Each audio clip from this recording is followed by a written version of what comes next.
গোসল ফরজ হলে যে 5টি কাজ করা সম্পূর্ণ নিষেধ। অতএব ফরজ গোসল না করে এই 5টি কাজ করা যাবে না। ইসলামে পবিত্রতা অর্জন করা একটি অপরিহার্য বিষয়। সহবাস, স্ত্রী সহবাস, স্বপ্নদোষ, ইচ্ছাকৃত বীর্যপাত অথবা মহিলাদের হায়েজ বা মাসিক ও নেফাস প্রসব পরবর্তী রক্তক্ষরণের পর গোসল করা ফরজ বা বাধ্যতামূলক। এই অবস্থায় যত দ্রুত সম্ভব গোসল করে পবিত্রতা অর্জন করতে হয়। আল্লাহ তাআলা পবিত্রতা অর্জনকারীদের ভালোবাসেন। এ প্রসঙ্গে তিনি বলেন, সেখানে এমন লোক আছে যারা উত্তম রূপে পবিত্রতা অর্জন করতে ভালোবাসে, আর আল্লাহ পবিত্রতা অর্জনকারীদের ভালোবাসেন। সূরা তাওবা 108। গোসল খরচ বা অপবিত্র অবস্থায় নারী পুরুষ উভয়ের জন্য নিম্নোক্ত 5টি কাজ সম্পূর্ণ নিষিদ্ধ। 1. নামাজ আদায় করা। অপবিত্র অবস্থায় নামাজ আদায় করা বৈধ নয়।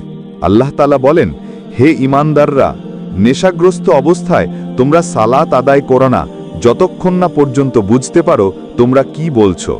তাছাড়া বড় নাপাকি হয়ে গেলে গোসল না করে সালাত আদায় করো না। সূরা নিসা 43। 2. কুরআন স্পর্শ করা। পূর্ণ পবিত্রতা ছাড়া পবিত্র কুরআন স্পর্শ করা নিষেধ।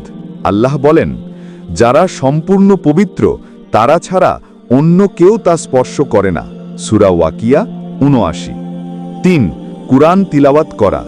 ফরজ গোসল ওয়াজিব হলে কুরআন স্পর্শ করা বা তিলাওয়াত করা কোনোটাই করা যায় না।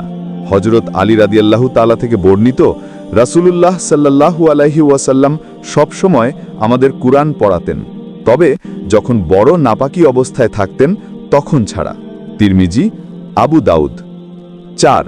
মসজিদে অবস্থান করা। অপবিত্র অবস্থায় মসজিদে প্রবেশ করা বা অবস্থান করা নিষেধ। হযরত আয়েশা রাদিয়াল্লাহু তাআলা বর্ণনা করেন, রাসূলুল্লাহ সাল্লাল্লাহু আলাইহি ওয়াসাল্লাম বলেছেন, হায়েজ নারী ও গোসল ফরজ এমন অপবিত্র ব্যক্তির জন্য মসজিদে যাওয়া বৈধ নয়। আবু দাউদ। 5.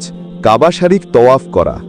তোয়াফকে নামাজের মতনই পবিত্র বলে গণ্য করা হয়, তাই অপবিত্র অবস্থায় তোয়াফ করা যায় না।